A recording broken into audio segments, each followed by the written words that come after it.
Bill of exchange का part 2 video. यहां पर बिल ऑफ एक्सचेंज,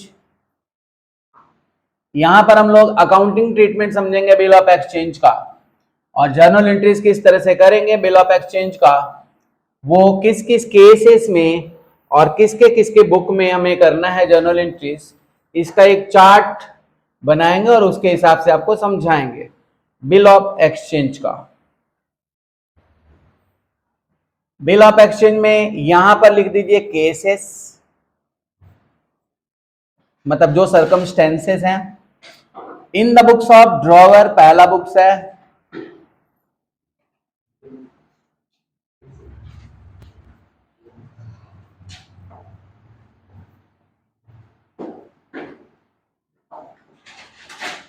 ड्रॉवर में ए है, मान लेते हैं ए है। इन द बुक्स ऑफ ड्रॉई दूसरा का बुक है जिसने बिल को एक्सेप्ट किया है।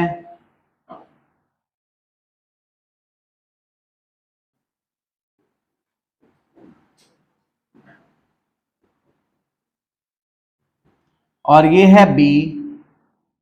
और एंडोर्सी एक बुक है, एंडोर्सी जिसको बिल को एंडोर्स करते हैं उसका है in the books of endorsee, जिसको बिल एंडोर्स्ड हुआ है, सपोज दैट वो पर्सन है सी। इस तरह का फॉर्मेट बना लीजिए जर्नल सीखने के लिए। In the books of drawer, in the books of ड्रॉई, in the books of endorsee, bill of exchange के journals.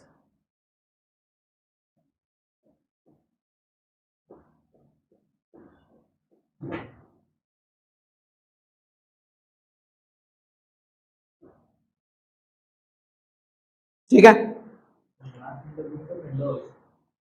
In the books of endorsee, endorsee.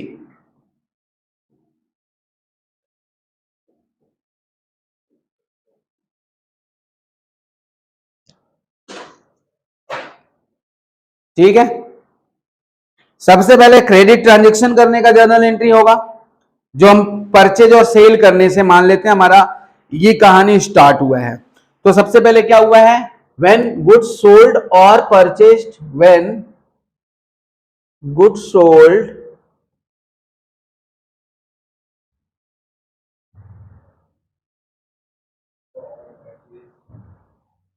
Oblique purchases.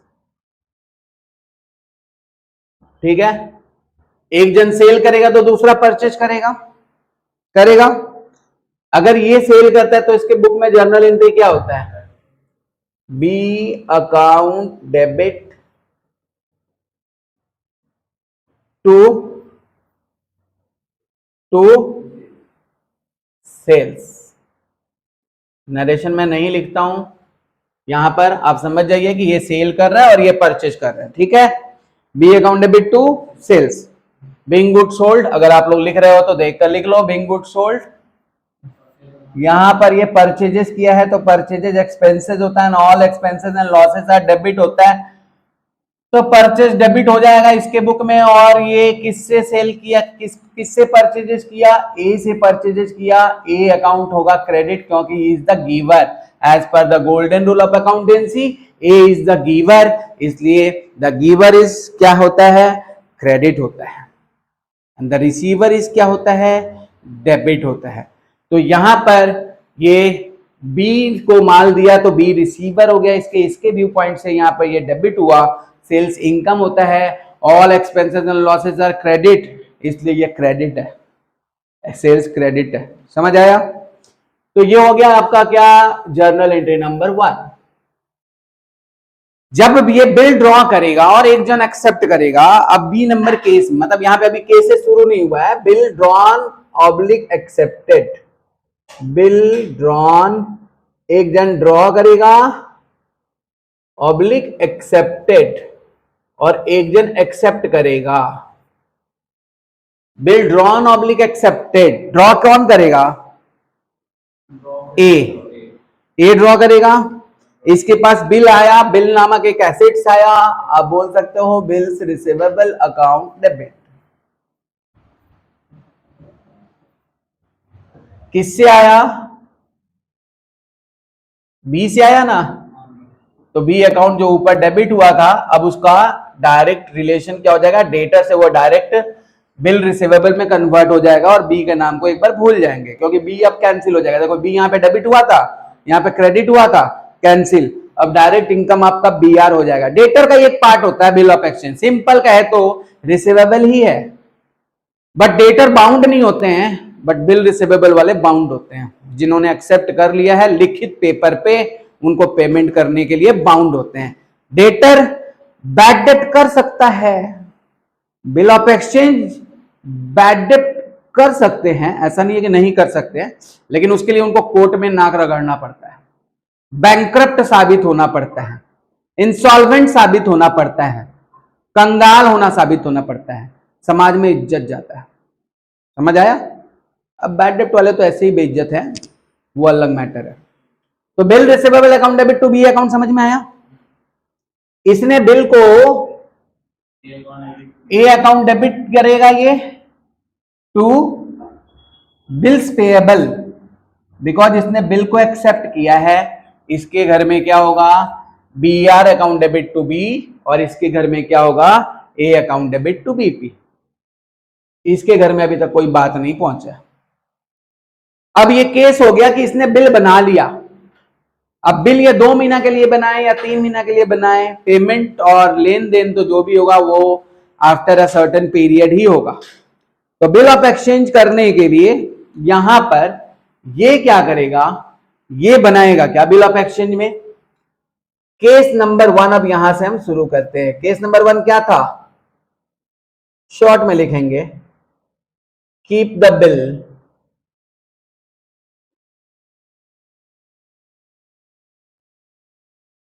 Till maturity date.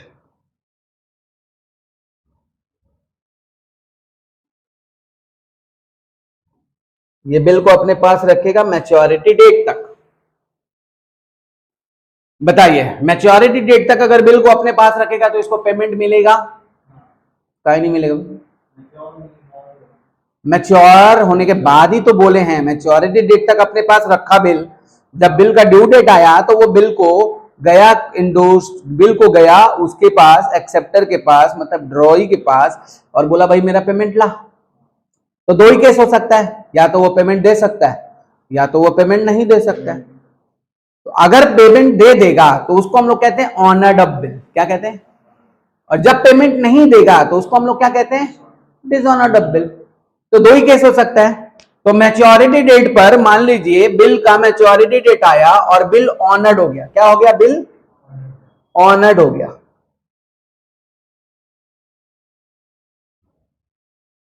Honoured का मतलब bill का पैसा मिल गया। तो जब bill का पैसा मिल गया तो एंट्री क्या होगा बताइए? पैसा मिल गया मतलब बैंक अकाउंट डेबिट होगा, तो बैंक अकाउंट डेबिट हो गया। और जो बिल इसके घर में डेबिट पड़ा हुआ था, ऊपर देखिए एंट्री में डेबिट पड़ा हुआ था ना, अब वो क्रेडिट हो जाएगा। अल्टीमेटली पैसा आ गया इसके पास, तो बिल को डेबिट करके क्या मिलेगा? जब बैंक आ गया, बैंक में पैसा दे दिया, तो बिल आपका कैंसिल हो जाएगा। अब थोड़ा मैजिक देखिए इस चीज का। जब सेल हुआ तो बी टू सेल्स हुआ था, ठीक है? एक बार हम अंडू कर देंगे, पहले आपको यहाँ पे मैजिक दिखा देते हैं ये चीज का। कहां तक थे हम? हाँ, एक बार दिखा देते हैं आपको दूसरे पेन से इसका मैजिक। सेल का एंट्री क्या होता है? कैश सेल का एंट्री क्या होता है? कैश टू सेल्स या बैंक टू सेल्स। अल्टीमेटली देखिए थोड़ा दिन लगा, लेकिन वो कैश सेल में कन्वर्ट हो गया। कैसे हुआ देखिए, पहले बी टू सेल्स लिखे थे, वो क्रेडिट सेल था। दूसरे केस में देखिए बी कैंसिल हो रहा है, बी डेबिट था जब सेल किए थे, तो जब बिल काटे तो बिल बी क्या हो गया? क्रेडिट हो गया। तो डेबिट और क्रेडिट कैंसिल। इसके बाद देखिए बी आर डेबिट हुआ था जब बिल बनाए थे, तो हुआ था बी आर कैंसिल। 2 ही तो चीज जिंदा है, बैंक अकाउंट डेबिट और सेल्स अकाउंट डेबिट। अल्टीमेटली कहानी वही हुआ, पैसा मिलने का एंट्री हुआ, लेकिन घूम फिर कर आया। पहले क्रेडिट में सेल किए, फिर बिल काटे, फिर बिल का पेमेंट 3 महीना बाद मिला। सही है? तो ये है आपका बिल ऑफ एक्सचेंज का मैजिक। समझ आया? अभी देखिए, ये जब बिल का पेमेंट मिलेगा तो ऑब्वियसली बिल का पेमेंट यही देगा, तो ये क्या करेगा, entry BP account debit, BP account debit to bank. पैसा गया ना इसके घर से, इसके अकाउंट से पैसा गया, तो ये बिल का पेमेंट कर दिया। ये क्या एंट्री किया, BP account debit to bank. समझ आया? BP account debit to bank, ये तो हो गया बिल का पेमेंट। अगर बिल डिजॉनर्ड हो जाता तो क्या होता, बिल डिजॉनर्ड, दोनों मैं बता दे रहा हूं, ठीक है। अगर बिल डिजॉनर्ड हो जाता है तो क्या होगा, इसको मैं रेड पेन से लिखता हूं। डिजॉनर्ड का मतलब खतरा, खतरा का मतलब रेड, है ना। बिल डिजॉनर्ड हो गया, मैच्योरिटी डेट तक बिल को अपने पास रखा था, लेकिन बिल डिजॉनर्ड हो गया। बताइए क्या होगा, पैसा मिलेगा क्या? बिल डिजॉनर्ड हुआ तो पैसा मिलेगा क्या? गुस्सा किसको आएगा, ए को गुस्सा आएगा, वो कॉलर पकड़ेगा। किसका कॉलर पकड़ेगा, बी का कॉलर पकड़ेगा। कॉलर ऊपर, बी ऊपर, बी अकाउंट डेबिट, ठीक है। तो यहां पे क्या होगा, बी अकाउंट डेबिट करेगा। अगर बिल का पैसा नहीं मिला तो कॉलर पकड़ेगा, अरे ते पैसा नहीं दिया रे, है ना। और बिल तो कैंसिल होगा ही, जो बिल डेबिट था वो तो कैंसिल होना ही है, क्योंकि ड्यू डेट पर होता दो ही चीज है, या तो आपको पैसा मिलेगा तो बैंक डेबिट हो गया, पैसा नहीं मिलेगा तो बी का कॉलर डेबिट हो जाएगा। बी का कॉलर, बी को पकड़ेंगे हम लोग, तो बी अकाउंट डेबिट हो जाएगा, और बी अकाउंट डेबिट हो जाएगा और हमारा बिल तो कैंसिल हो ही जाएगा ना, तो 2BR करेंगे। अगर बिल डिजॉनर्ड हो गया तो, समझ आया? अगर बिल डिजॉनर्ड हो गया तो B account debit to BR। समझ आया? ठीक है। अब ये बिल का पेमेंट दे पाया क्या, नहीं दे पाया। बीपी को तो कैंसिल करना ही होगा इसको डेबिट करके, तो ये बीपी को कैंसिल कर देगा। BP account debit to, BP account debit to A account, क्योंकि ए का पैर पकड़ेगा भैया, और थोड़ा टाइम दीजिए, पैर नीचे इसलिए ए नीचे, ध्यान दीजिएगा, ठीक है। तो ये हो गया आपका केस 1। ये केस 1 क्या था, बिल को अपने पास रखता है, बिल को अपने पास रखता है। केस 2 समझिएगा, हां। Case 2, when bill discounted, bill discounted, bill को वो डिस्काउंटिंग करा सकता है कि नहीं करा सकता है, तो ये बिल को क्या करा लिया, वो डिस्काउंटेड करा लिया। डिस्काउंटेड कराने का मतलब मैच्योरिटी डेट के पहले वो विश्वास करके अपने ड्रॉई पर अपने बैंकर के पास गया और बैंकर से बिल को डिस्काउंटिंग करा लिया। डिस्काउंटिंग कराने का मतलब हो गया कि 5,000 का बिल था तो बैंक उसको 4,800 उसके अकाउंट में दे दिया, 200 डिस्काउंटिंग चार्ज काट लिया और उसको पेमेंट कर दिया। उससे बी को कोई लेना देना नहीं है, आप डिस्काउंटिंग कराइए कोई फर्क नहीं पड़ता, उसको तो पेमेंट देना है, वो भी अभी नहीं देना, मैच्योरिटी डेट पे देना है, जब आएगा देखा जाएगा।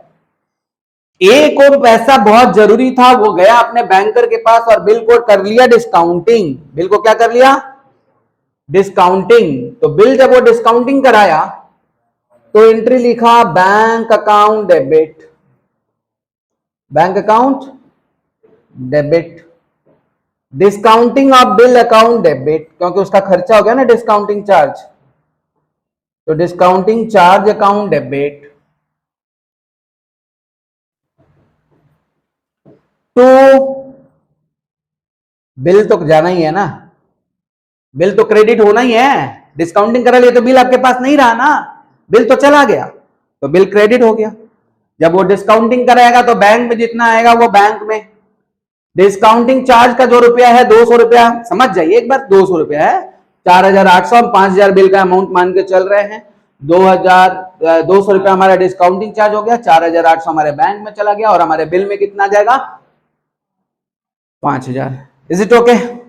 ये समझ आया? तो जब डिस्काउंटिंग करेगा तो ये इसके बुक में एंट्री होगा, लेकिन बी को इससे कोई लेना देना नहीं है, इसीलिए वो उसका एंट्री नहीं करेगा, वो इसका एंट्री नहीं करेगा। क्या करना है उसको, क्या फर्क पड़ता है, वो डिस्काउंटिंग करा लिया, उसको तो उसी डेट पे फर्क पड़ता है जिस दिन मैच्योरिटी डेट आता है ना? क्लियर है? ये तो हो गया तब जब बिल ऑनर्ड। अगर बिल ऑनर्ड, अब ये तो डिस्काउंटिंग तो करा लिया, उसको क्या पता था फ्यूचर में बिल डिसऑनर्ड होगा या ऑनर्ड। अब मान लीजिए ऑनर्ड हो गया, क्या हो गया, ये ऑनर्ड हो गया, बिल ऑनर्ड हो गया। अगर बिल ऑनर्ड हो गया, अगर बिल ऑनर्ड हो गया तो क्या करेगा ये, बिल अगर ऑनर्ड हो गया तो ये क्या करेगा, इसको बिल से अब पैसा क्या फिर मिलेगा, पैसा तो पहले ही खा चुका है, तो इसके बुक में क्या होगा, नो एंट्री। बैंक अपने बुक में करेगा, बैंक अपने बुक में करेगा, बैंक का बुक में हमको एंट्री करने का जरूरत नहीं है।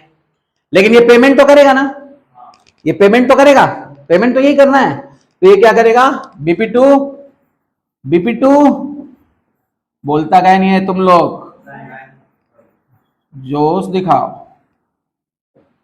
BP2 बैंक, पेमेंट हो गया, BP2 बैंक, ये पेमेंट कर दिया तो BP2 बैंक होगा। समझ आया? यहां तक ठीक है? अब आएंगे हम लोग, अगर बिल डिसऑनर्ड हो जाता है तो, बिल डिसऑनर्ड हो जाता है तो क्या होगा भाई, बहुत गड़बड़ हो जाएगा, बहुत गड़बड़ हो जाएगा। लाल पेन उठा लेते हैं हम, अगर बिल डिसऑनर्ड हो जाता है तो, वेरी गुड, गुस्सा किसको आएगा, गुस्सा वर्ड याद रखिएगा, किसको गुस्सा आएगा, ए को। ए क्या करेगा, कॉलर किसका पकड़ेगा, बी का, कॉलर ऊपर इसलिए बी ऊपर, बी ऊपर, ठीक है। तो एंट्री क्या करेंगे, बी अकाउंट, अरे लाल पेन लिए थे ना, बी अकाउंट डेबिट टू, पैर किसका पकड़ेगा, क्योंकि बैंक से पहले पैसा खा चुका है, तो बैंक तो इसको पकड़ेगा ना, बैंक कुछ नहीं देखेगा, इसके अकाउंट से काट देगा पैसा, है ना। तो बी अकाउंट डेबिट हो गया और बैंक का पैर पकड़ेगा, क्योंकि पहला पैसा खा चुका है ये, तो बैंक अकाउंट क्रेडिट हो जाएगा, क्योंकि बिल तो इसके पास से कब का चला गया है, तो अब बैंक ही होगा ना, जो डेबिट हुआ तो वो क्रेडिट हो जाएगा। और इसके बुक में क्या होगा, BP2A, BP2A ये हमेशा पैर पकड़ेगा, ये कॉलर पकड़ने के पोजीशन में कभी नहीं रहेगा, BP2A। बिल अगर डिसऑनर्ड हो गया तो ये एंट्री ये करेगा। समझ आया, डिसऑनर्ड का एंट्री समझ आया। केस नंबर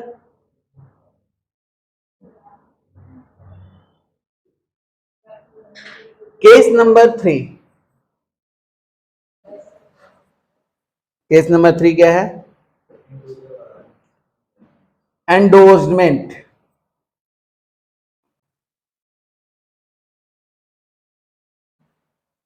ये बिल को एंडोर्स कर देगा, क्योंकि बिल का होल्डर ये है, ये एंडोर्स कर दिया, सपोज दैट ये एंडोर्स कर दिया सी को, किसको एंडोर्स कर दिया, तो ये जिसको एंडोर्स करेगा वो डेबिट होगा, the receiver is debit, C is debit.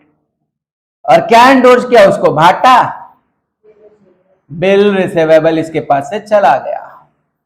क्या एंडोर्स किया उसको, बिल रिसीवेबल, बिल रिसीवेबल इसके पास से चला गया। बिल का सफर अब कहां पहुंचा, ये सी का घर है ना, तो बी का सफर कहां पहुंचा, अब सी के पास बिल आ गया भैया, तो बिल अब इसके घर में डेबिट हो गया, जिन अब इसके पास है, अब पैसा ये लेगा, बिल अकाउंट डेबिट। बिल किससे मिला, giver is a account credit, the giver is credit, और what comes in is debit, what comes in क्या आया, बिल आया, bill account debit to A account. समझ आया। अब बिल का मालिक कौन, बिल का मालिक कौन? सी हो गया, क्योंकि बिल इसके घर में डेबिट है, और जिसके घर में बिल डेबिट है ना वही मालिक है ना। अभी आईपीएल का बिल किसके ऊपर डेबिट है? गुजरात टाइटंस पे, वही मालिक है ना। क्या कर गया वो? क्वालिफाई कर गया। अच्छा, तो देखिए ये B R account debit to A हो गया। अब किसका टाइम आएगा? अब मालिक ये हो गया, ठीक है। उस क्लास में जा रहे हो? अब बॉस कौन हो गया? सी हो गया।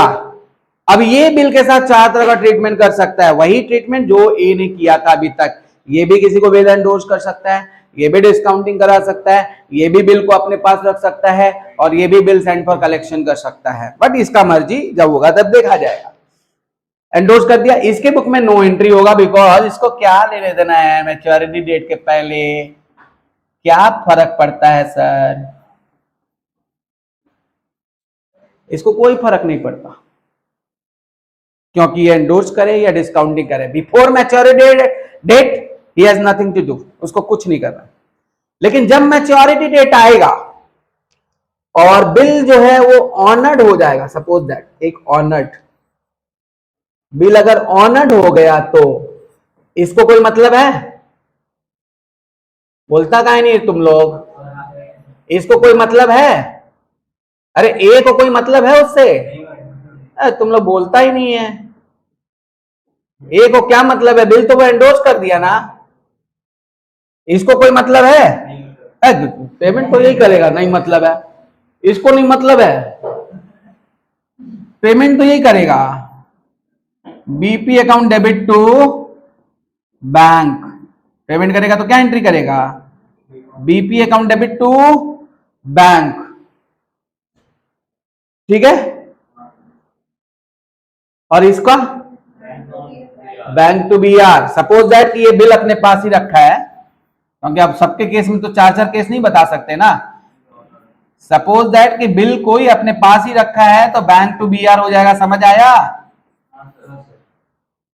अब जब बिल डिजॉनर्ड हो जाएगा, जब बिल डिजॉनर्ड हो जाएगा, तो फिर से लाल पेन उठा लिए भाई हम, डिजॉनर्ड हो गया मतलब खतरा है ना। तो डिजॉनर्ड हो गया तो इसको कोई मतलब है। सबसे पहले गुस्सा किसको आएगा? डिजॉनर्ड में आप गुस्सा देखेगा, गुस्सा आएगा सी को, ना पैसे ही नहीं मिला, झूठ मूठ का 3 महीना झुला के रख दिया हमको, है ना। हो सकता है नोटिंग चार्ज भी ठोक दे उसके ऊपर, लेकिन सी को गुस्सा आएगा। और सी किसका कॉलर पकड़ेगा? डायरेक्टली इस पे क्लेम करने का इसको कोई जरूरत नहीं है, वो डायरेक्टली इसको इस पे क्लेम करेगा। तो सी किसका कॉलर पकड़ेगा? ए पे। तो ए का कॉलर ऊपर, इसलिए ए अकाउंट डेबिट ऊपर। और किसका पैर पकड़ेगा? पैर पकड़ने का हालत में नहीं है ये, जो बिल को है वो क्रेडिट कर देगा, क्योंकि डिजॉनर्ड हो गया तो पैसा तो नहीं मिलेगा ना। हम इस एंट्री को अपोजिट कर रहे हैं, ठीक है। तो A account debit to B R हो गया। अब बात किस पे है? इस पे। अब गुस्सा किसको आएगा? ए को। ए किस पर गुस्सा करेगा? बी पे करेगा, तो ये बी का कॉलर पकड़ेगा, B account debit, B account debit. और किसका पैर पकड़ेगा? To C account, bill dishonoured हो गया। और इसके बुक में क्या होगा? बीपी टू, ये खाली पैर पकड़ेगा, to A account, BP to A account. समझ आया? Case number 4। ये वीडियो थोड़ा बड़ा हो जा रहा है, क्योंकि यहां पे मैं चारों केस का जर्नल्स बता रहा हूं, इसी जर्नल्स पे खेलना है हमको हर सम में, ठीक है ना। इसी जर्नल्स को उतारना है हर सम में। इसको ठीक से समझ गया ना, तो अपने चारों केसेस आराम से समझ पाएंगे। ये था आपका केस 4 आएगा, Saint for collection.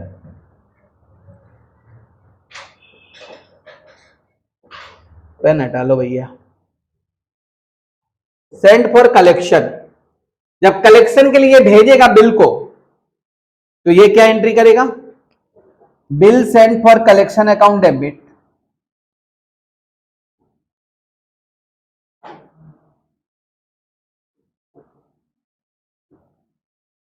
To BR होगा, इसमें होगा नो एंट्री, इसमें क्या होगा, नो एंट्री। और जब मैच्योरिटी डेट पे बिल का पैसा मिलेगा, मैच्योरिटी डेट पे बिल ऑनर्ड होगा तो क्या होगा, बिल मेट हो जाएगा तो क्या होगा, bank account debit to bill sent for collection,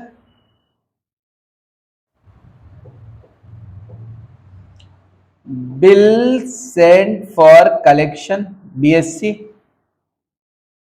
होगा, BSC हो जाएगा इसका, बिल सेंट फॉर कलेक्शन। ये इसका पेमेंट कर देगा। ये पेमेंट करने का बहुत सिंपल तरीका है, इसके पास एक ही एंट्री मारेगा, BP टू बैंक, अगर पेमेंट कर दिया तो BP टू बैंक। और अगर बिल नहीं मिला, बिल हो गया डिजॉनर्ड, तो लाल पेन उठा के फिर से बताएंगे डिजॉनर्ड के बारे में। डिजॉनर्ड हो गया तो क्या लिखेगा, ये bill dishonoured bloody rate. Bill dishonoured होगा तो एंट्री क्या करेगा, ये बैंक में तो पैसा मिलेगा नहीं, फिर से ये कॉलर पकड़ेगा बी का, एंट्री क्या लिखेगा, B account debit to BSC, bill sent for collection. इसमें तो एक ही एंट्री होगा, BP टू A, क्योंकि बिल का पेमेंट नहीं किया तो पैर पकड़ो भैया, माफी मांगो भैया, है ना। तो ये चारों केस में क्या क्या जर्नल एंट्रीज आएंगे, कैसे कैसे आएंगे, क्या क्या केस होगा, ये इस वीडियो के हेल्प से आप समझ पाएंगे। ठीक है, नेक्स्ट वीडियो में हम लोग प्रैक्टिकल सम लेकर बैठेंगे।